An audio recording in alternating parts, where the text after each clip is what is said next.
17 members and associates of the Hells Angels are facing criminal charges in a violent attack. Federal agents allege the outlaws sold drugs, traded firearms, and engaged in insurance fraud and even tampered with government witnesses. We have learned there is cell phone video as well as surveillance video of evidence in this attack. The U.S. attorney characterized today's raids as historic, the largest federal bust on organized criminal gang activity. Retaliation is common for crimes involving biker gangs. However, it could happen anywhere because of how interconnected gangs have become nationwide. The 3-year investigation resulted in 42 federal indictments on a variety of charges, including racketeering, money laundering, drugs, gambling, insurance fraud, and extortion. There's a bunch of bikers up here, and they're shooting guns and stuff. I need the police now. Play on foot going towards 2nd Street. Okay, receive. Then you see a pack of Hells Angels going by, people are going to want to look. Next thing you know, cars. Because they're just staring at us and not paying attention to stop traffic. If you wanted to break the law on an everyday norm, you should have joined the street gang. That's what they're known for. That's what they do. You're not allowed to steal cars on my block. We steal those cars. I mean, it was so bad by us in Vegas. I was in the pool swimming, and the guys came back. Hey, Pee-wee, the cops are here. They want to talk to you. I said, well, go talk to them. Find out what they want. And they came back. They go, they want to talk to you. Typically, if you leave the club, if you haven't been in for 10 years, you're automatically out back. Got put out in 2006. Back in 2007, wound up going into Cannon. 2011. Came out of there. I had 4.5 years to walk off with zero support from that club.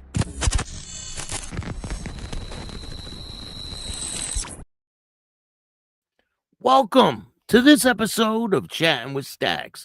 I'm your host, Bill Stacks, and today we got a lot to talk about. There's a lot going on.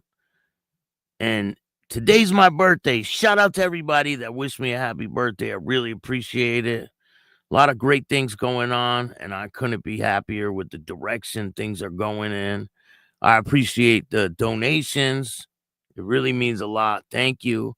If you would like to donate, you can hit up the Cash App at Chatting with Stacks, Venmo, PayPal, Super Stickers, Super Chats, all that good stuff.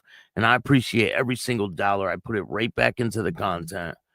And let me give a shout out to... Hold on 1 second.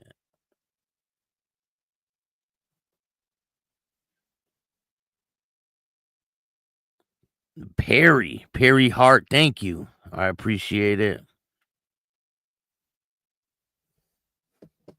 We got a lot of dope content for you guys. Shout out to Hatchet. We did a great interview yesterday. Thank you, Sleepy Joe. I appreciate it. We did a great interview yesterday about Waco and the whole situation and how his club came to be, the 1% Cossacks. Shout out to the 1% Cossacks. Tyler, what's going on? Thank you for joining me today. Things are great. So, there's tons of things going on in the news. And we're going to start off with the Hells Angels president in Vallejo.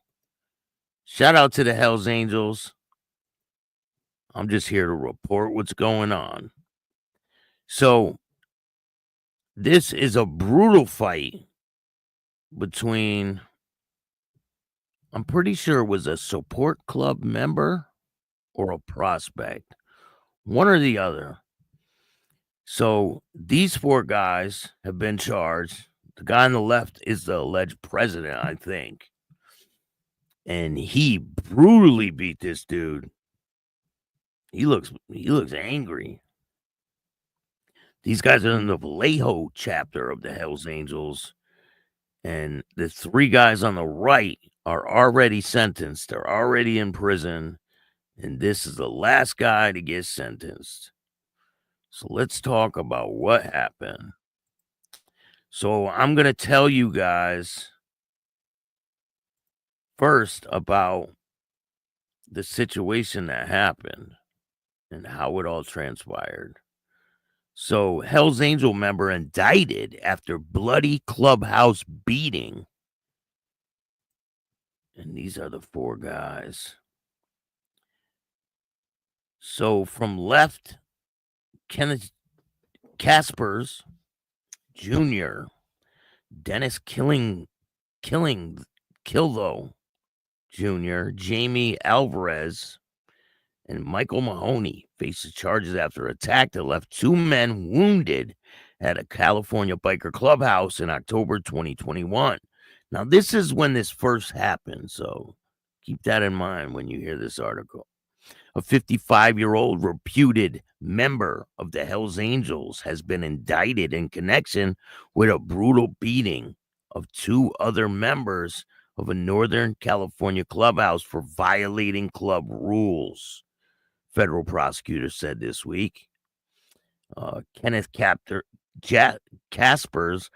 Jr., 55, is charged with being a felon in possession of ammunition. So if you're a felon, you cannot even have 1 bullet. You will go to prison for it. According to the news release from the U.S. Attorney's Office, Casper is the 4th person indicted in the beating that occurred in October 2021 at the clubhouse in Vallejo, about 30 miles north of San Francisco, officials said. The 3 others, Jaime Alvarez, Dennis Killough Jr., and Michael Mahoney, were indicted in 2022.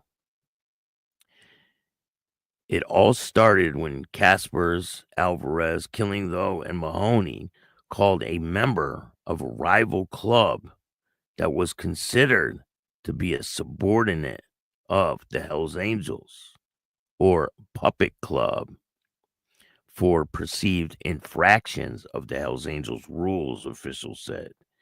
Details about the brutality were laid out in federal court documents.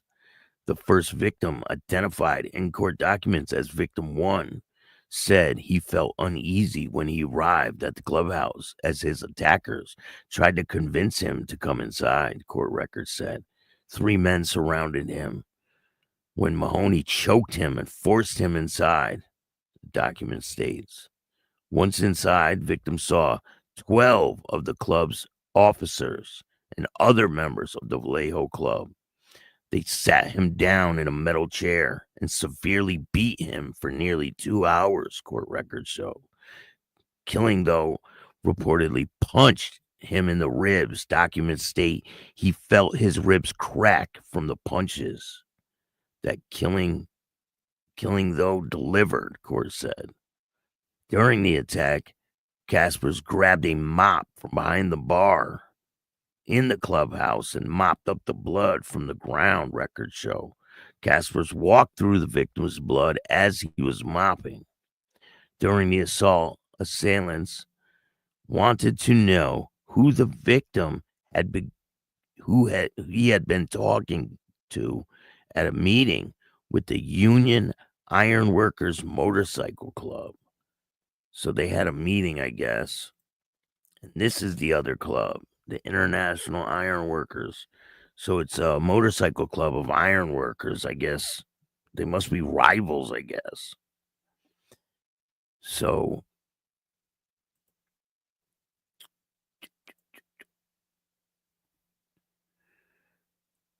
they wanted to know what they were who he's been talking with at the meeting of the Iron Workers Motorcycle Club on October 10th, 2021. The victim had been a member of that club, which he describes as a nationwide family motorcycle club, for about 16 years. The assailant said that they had a recording of him talking to another UIWMC member about communicating with rival motorcycle gangs. Told Victim 1 that if he named the other person that they would stop beating him, court records said. Victim 1 told the Vallejo HAMC that he had been talking with another person identified as Victim 2. Despite providing them this information, members of Vallejo HAMC continued to beat Victim 1. The second victim was called to the clubhouse. When he arrived, he tried to flee, but when he saw what was going to happen to him, before he could get away, he was punched and dragged semi-unconscious. he was in a semi-unconscious state, and he was put in another chair in the clubhouse, records said. According to documents, once inside, seated in the chair near the bar, the clubhouse president said, "Have I been good to you?" The second victim was beaten and knocked unconscious 3 times, documents said. Victim 1 noted that victim 2 was a smaller male, and could not absorb the punches well. After the beating ended on October 13th, 2021, the club president threatened to kill the first victim if he saw him in Vallejo again, court records said. Mahoney allegedly first told the first victim that if he retaliated, he knows where he lives. The first victim suffered multiple fractured ribs, a pulmonary and facial bruises, authorities said.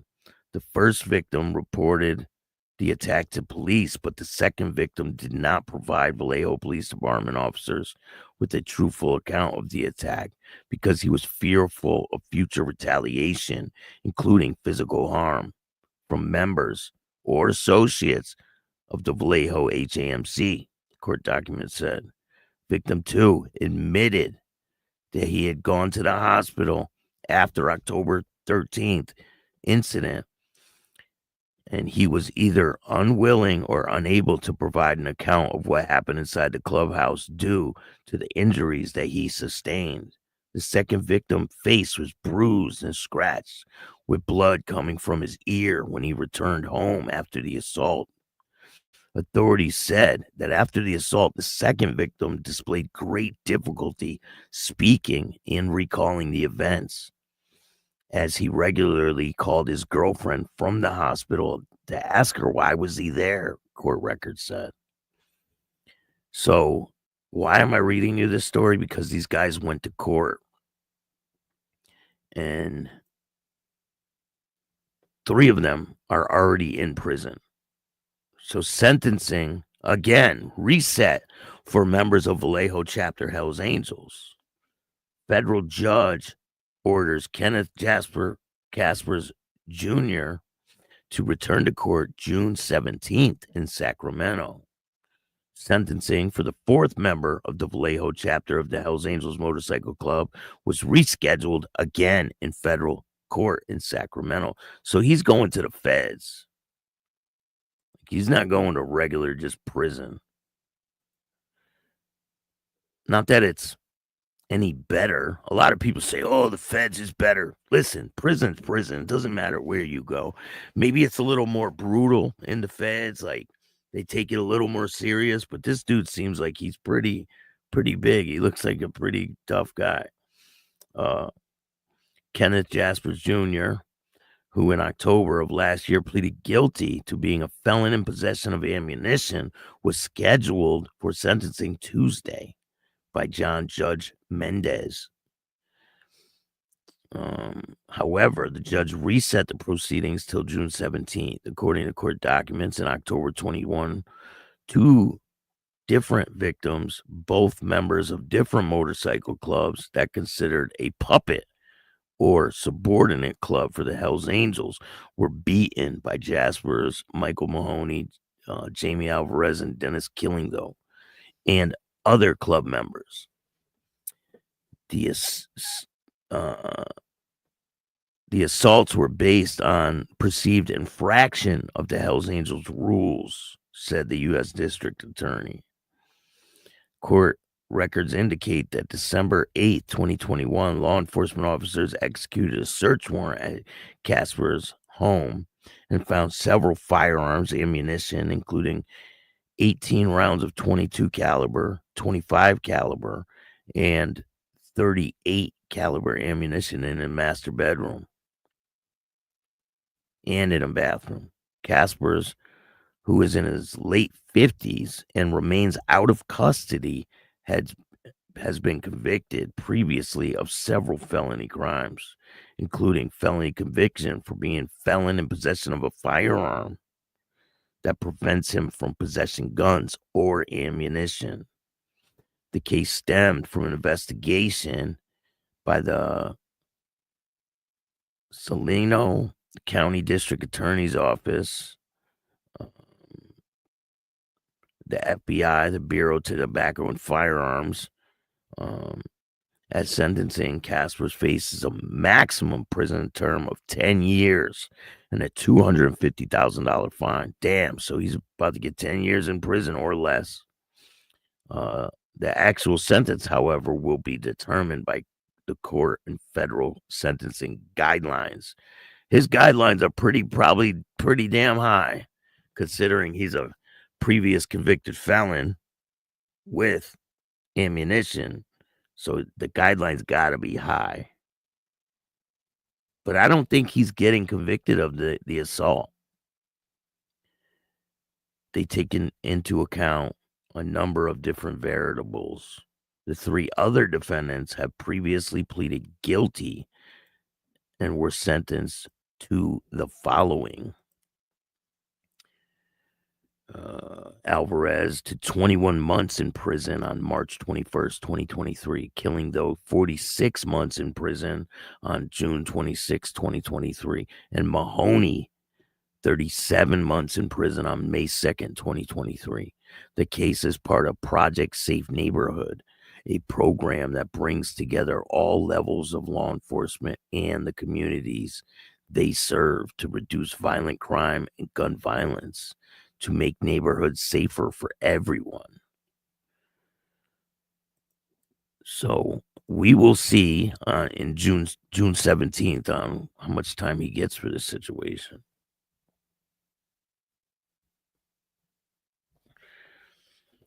We got a bunch of other cases to talk about. Jerry, what's going on? Lindsay, how are you? Thank you for joining me today. Sleepy Joe. Bob, what's good? Wow, 9 people. Yeah, I know, right? Pretty dope, right? I know. I'm excited too. Shit.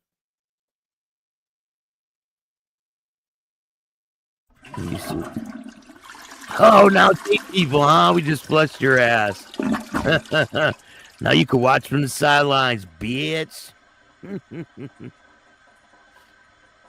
Have fun. Appreciate you. Oh. How these guys getting out early with gang enhancements? Don't know.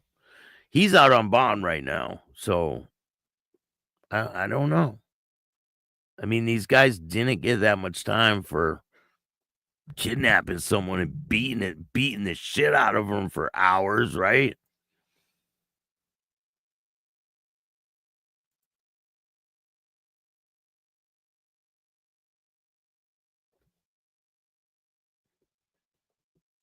I think this is a video from the clubhouse. They have video in the clubhouse. Why would they have video in the clubhouse? Makes no sense. In other news, some more people got caught from the escape that happened down there in, was it Louisiana? That guy right there, Anton Massey. He's the guy that threatened to stab the guy if he didn't shut the water off. So he did it. You believe that shit? So he did it? He just shut the water off for these guys? I don't get it. I don't know what the hell's going on with this damn camera. Oh, here we go. So we got other cases to talk about. Let's get into it. Another member of the Pagans Motorcycle Club has pleaded guilty to his crimes.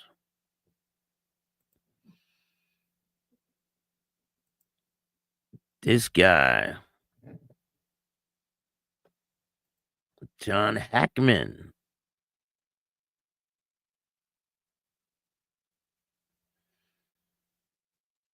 When I get to his case, we'll pull that up, but here, we'll talk about this one. A member of the motorcycle club, the Pagans, pleaded guilty Tuesday in Kansas City, Missouri federal court for his involvement in attempted armed assault against rival clubs.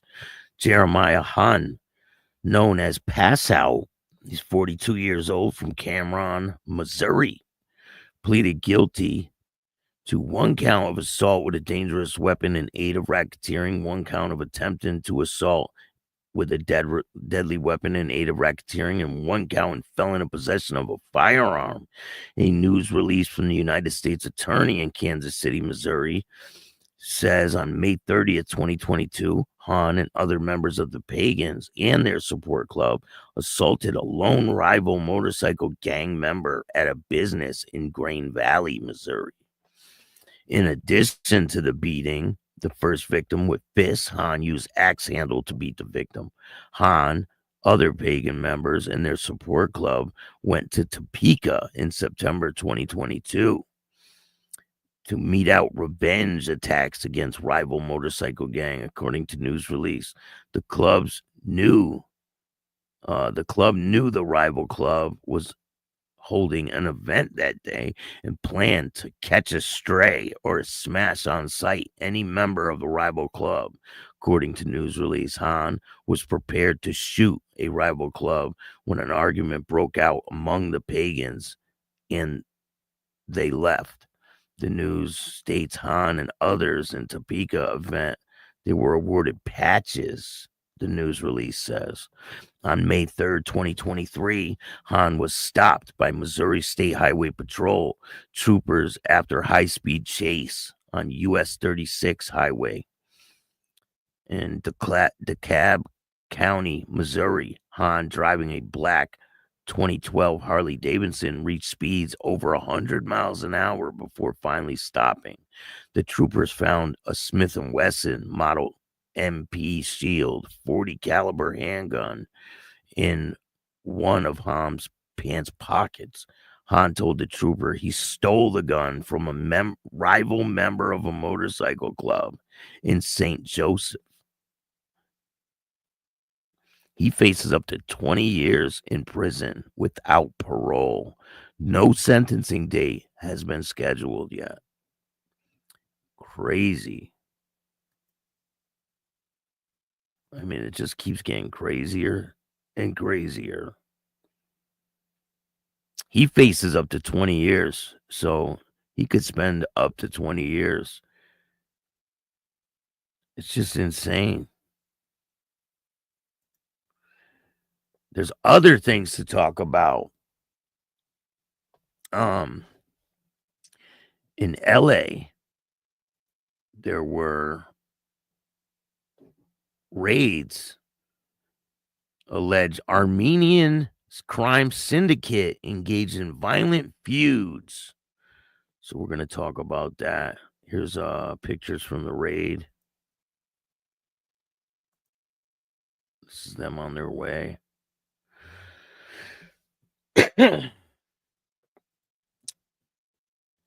So in a sweeping law enforcement operation, 13 people reportedly involved in a violent Armenian crime syndicate headquartered in Los Angeles County have been arrested, federal officials announced Tuesday.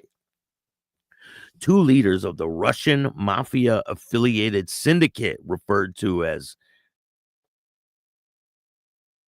I can't even pronounce that, Avertati, which is Russian for authority, have been engaged in violent feud to maintain control of the San Fernando Valley since 2022, the U.S. Department officials said. The power struggle, according to federal investigators, was between Porter Ranch resident Ara Artuni, 41, and his rival Hollywood resident Robert Amayan, 41, both alleged members of the same group.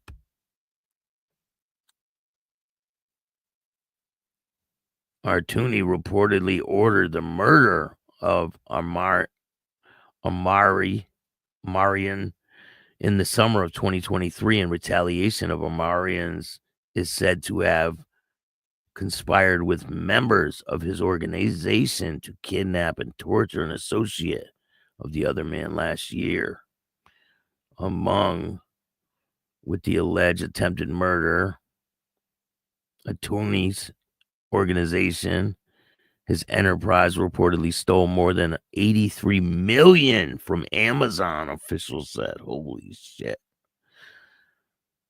Artuni's enterprise members and associates enrolled with Amazon as carriers, contracted for truck routes, and then, while transporting the goods, delivered from the route and stole all or parts of the shipment. Wow, so he had people sign up to be drivers and they stole the whole damn truck.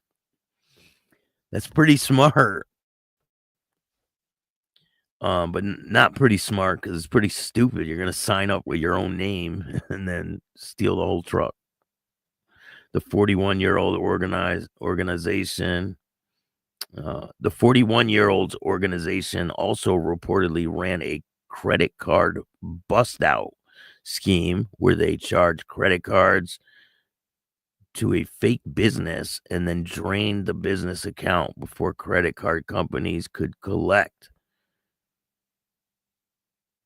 to be disputed funds. Officials did not provide details on where the two men were arrested, but it said that Artuni is charged with attempted murder and aid of racketeering, while Marion is charged with kidnapping. Federal agents continue to look for one outstanding defendant and seize more than $100,000 in cash, 14 firearms, 3 armored vehicles in May 20th operation, which included assistance from the LA and Burbank police departments. Several other arrests were made in the greater Los Angeles area, and 2 others in Fort Lauderdale and Hollywood, Florida.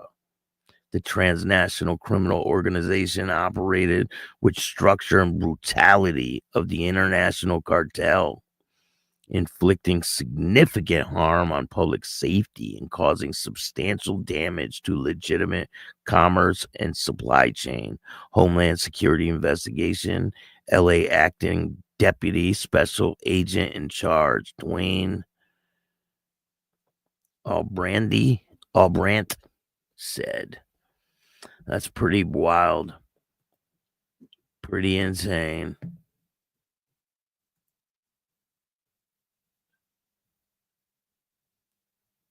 So there's other things going on. Italian, the Ndrangheta, 97 warrants were issued in raids on Ndrangheta Mafia in Rome. May 21st, the Italian military police and Calabrian said on Wednesday that they have issued warrants for 97 people as part of a nationwide operation targeting the notorious Ndrangheta Mafia group. Some of the most important Ndrangheta clans are affected. Those members are accused of mafia-type crimes, aiding and abetting the mafia, drug trafficking, including international drug trafficking, drug possession and trafficking, or extortion, kidnapping for extortion, mafia-type political election collusion, and possession and carrying of weapons.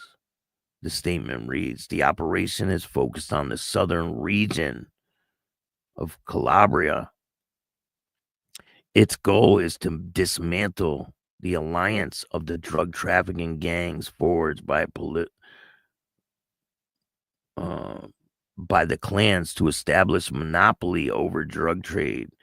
The investigation involved helicopters, sniffer dogs. 2 companies involved in the catering and construction business were impounded on suspicion of serving as a front for illegal activities. Ndrangheta, which operates from the southern Calabria region, is considered one of the world's most dangerous criminal organizations.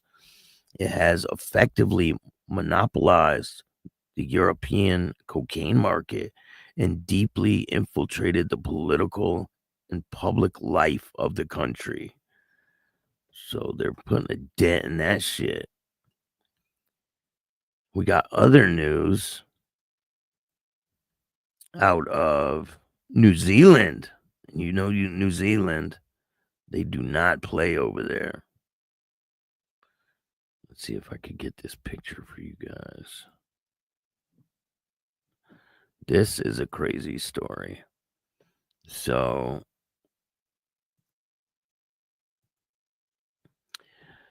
trio pleads guilty over kidnapping, torture of man after he allegedly slapped member's girlfriend's bum. 3 people who were involved in a kidnapping and brutal torture of a man after he slapped the gang member's girlfriend's bottom at a bar have pleaded guilty at the Auckland High Court on Wednesday. Harmon, I can't pronounce that name.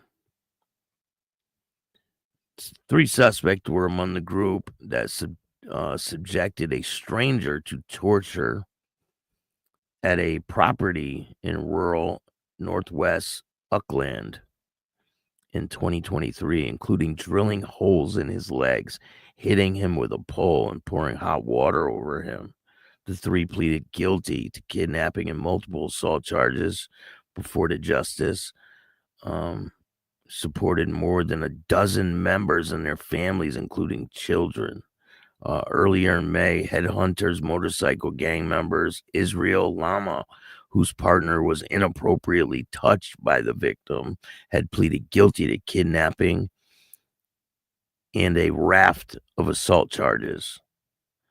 J. Jerome, King Cobra's patch member Nathan Tatui have pleaded guilty at that time.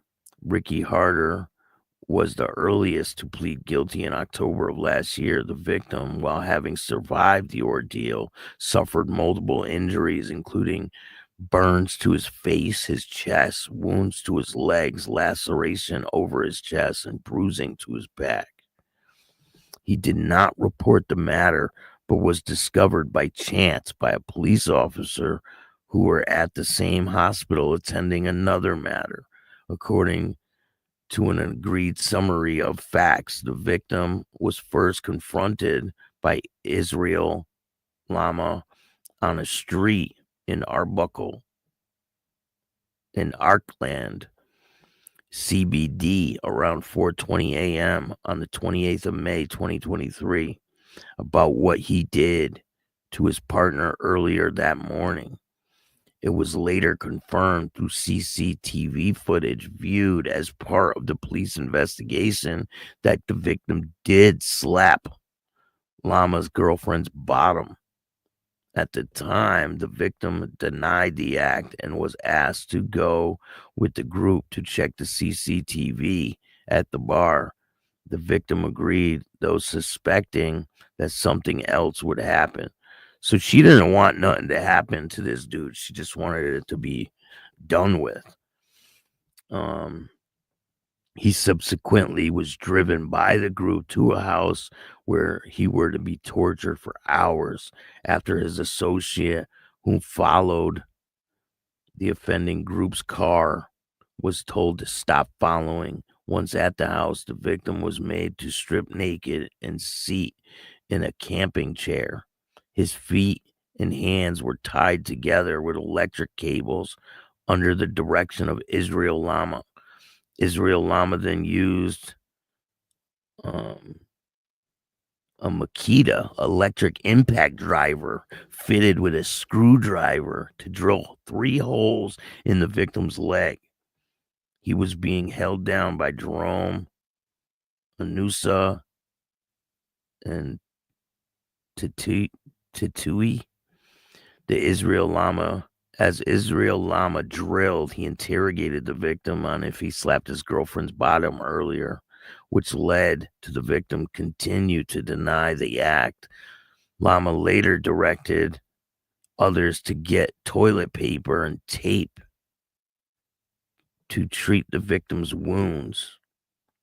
Israel Lama then used a kitchen knife that was heated on the gas burner to burn the victim's face, chest. As the victim was being held down by others in the group, the victim was asked to get on the floor, where he was punched, kicked by everyone in the group. Harder used a metal pole to beat the victim, and the pole was then passed around a group of others to hit the victim, while several blows of the aluminum pole bent and became unusable. The defendants complained about this and taunted the victim for breaking the pole. They joked about having to beat the victim further for breaking the pole. The group continued to punch and kick the victim until Israel Lama told them to stop. Safilo Funi Lama, that's another person, and Jerome were not charged in relation to this offense. Later, Israel Lama poured hot water onto the victim while he was being held down by Yusa, Jerome, and Tooney. The victim could not remain still as it occurred to squirm around in pain, the summary said. Israel Lama poured the hot water onto the victim's face, chest, and genitals, continued to deny slapping his girlfriend's bottom. Jerome used a hammer to hit the victim's legs and shins and knees repeatedly. In another round of assaults, Israel Lama then took the victim's belt and whipped him before passing the belt to others who took turns whipping him. Samuel Lama also used the belt to strangle the victim for about 10 seconds. The group reset before Israel Lama returned to further whip the victim with his belt and verbally abuse him with racist comments. The rest of the offending group were present and encouraged Lama, the statement says. He added Lama again handed the belt to others to continue to whip the victim while the victim tried to loosen his restraint.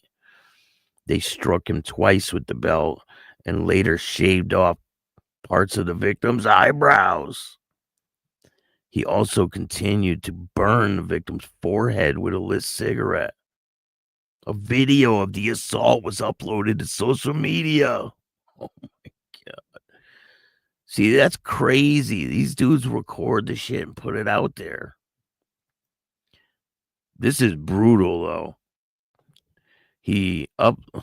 Israel Lama uploaded videos of the victim being tortured to social media, including the victim being gagged and having hot water poured on him. Oh, mate, here reckons he can slap me. Mrs.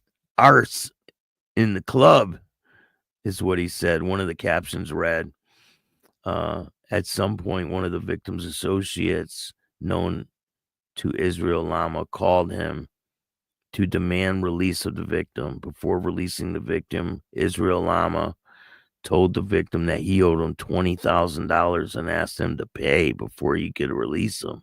The victim said he didn't have the money, but offered to work for Lama to pay it off.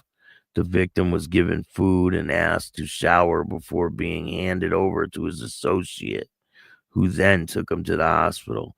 The police arrested Lama on the 2nd of June, 2023, and discovered on his phone a large number of videos showing the victim being tortured. The whole group was then put into custody. The 7 defendants are expected to be sentenced in July. They face each 14 years in prison for kidnapping and wounding with instruments, cause grievous bodily harm. That's insane. And these guys were part of the headhunters in New Zealand. That's an insane story. I know a lot of people who post. This one kid I know that passed away. He posted video with him with a Glock pointing at the camera and shit. He had 2 guns on him. Posted a video to Facebook. It was all over the news. and the cops raided his house and arrested him. I mean, he put himself in prison. Like, the bottom line is, put himself there. It's crazy some of the things people will do. Damn it, Mandy. How are you? Jerry, what's going on? Got to go to work. See you next time. Thank you for taking the time to watch this. Bruce Lee, what's good? I want to see the paperwork. I got 2 years for assault with no gang enhancement. Damn. Alexandria, how are you? Hello from France. Shout out to France. I appreciate you. Thank you for watching. I'm about to go have lunch. It's my birthday. Shout out to everybody for the birthday wishes. If you want to help out the show, you can hit up the Cash App at Chatting with Stacks. Buy Nancy a toy or something. And if you want to help the show, I put it right back into the show. Every single dollar helps a lot. I really appreciate anything you guys do for me. A lot of great things coming in the future. Tonight we got Leonard Bushell, I think you say his name.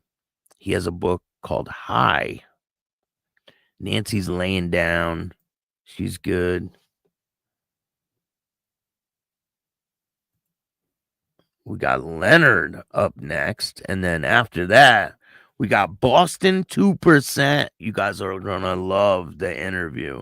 Matter of fact, I'm going to play you guys a couple clips from Boston 2%'s interview. You guys are really going to like this.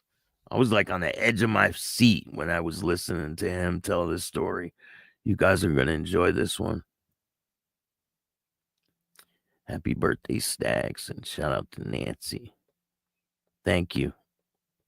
Yeah, if you want to see the full interviews, join the membership and you'll see them. And we got Popcorn coming up too. Don't forget Popcorn. His interview will be dropping on members only very soon. Leonard's interview will be up today, the full interview. It'll probably be up before I even release part 1. So if you guys want to see it, check it out. Let's check out these shorts. I'm Boston 2%, author of Fire and Ice, the Meth Bible, and I'm chatting with Stacks.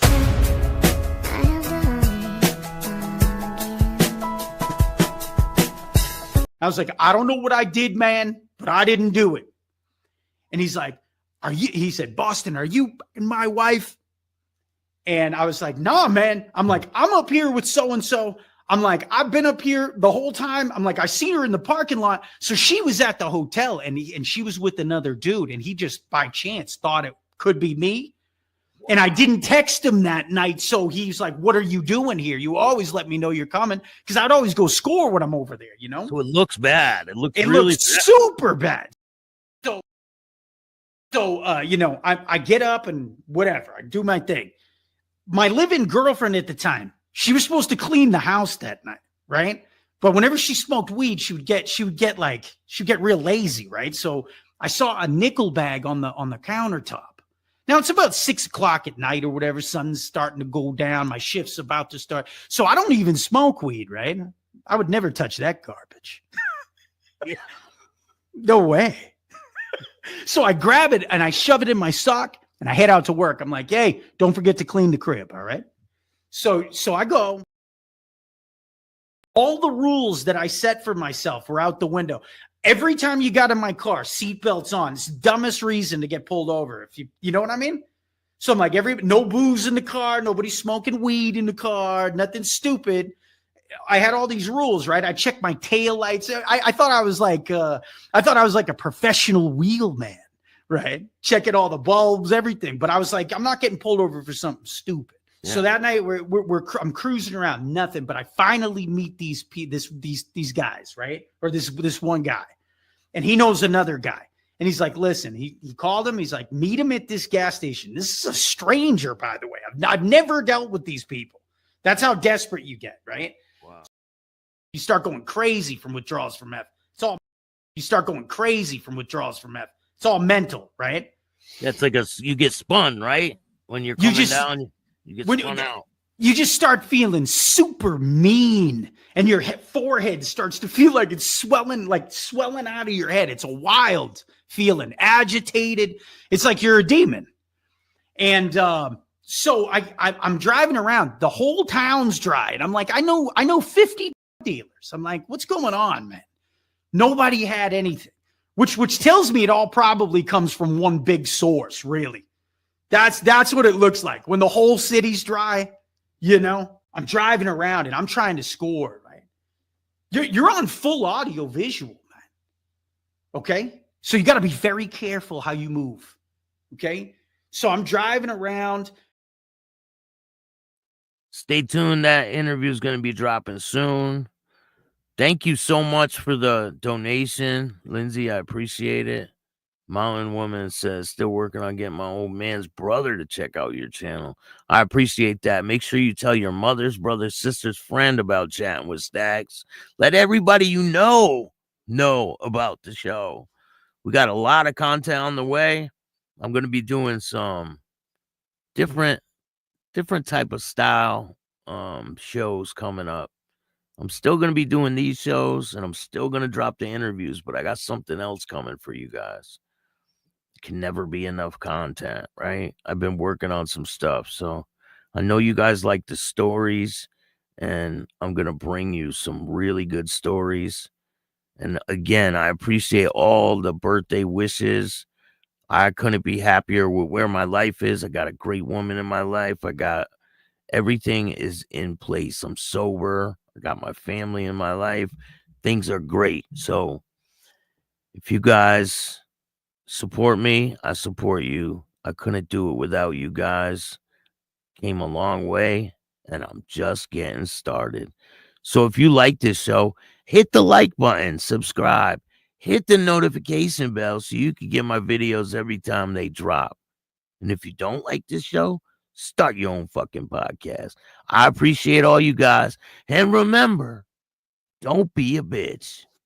And all new at 5, a major organized crime bust. 23 people under arrest now accused of stealing guns and cash. Today, police revealed 4 organized crime groups are wreaking havoc. From aggravated robbery to kidnapping, burglary, and more. Let's take a look at this. New pictures from court documents in this case. These are a few of the people who have been charged. And investigators say the money, tens of thousands of dollars, is all stolen. FBI, open up!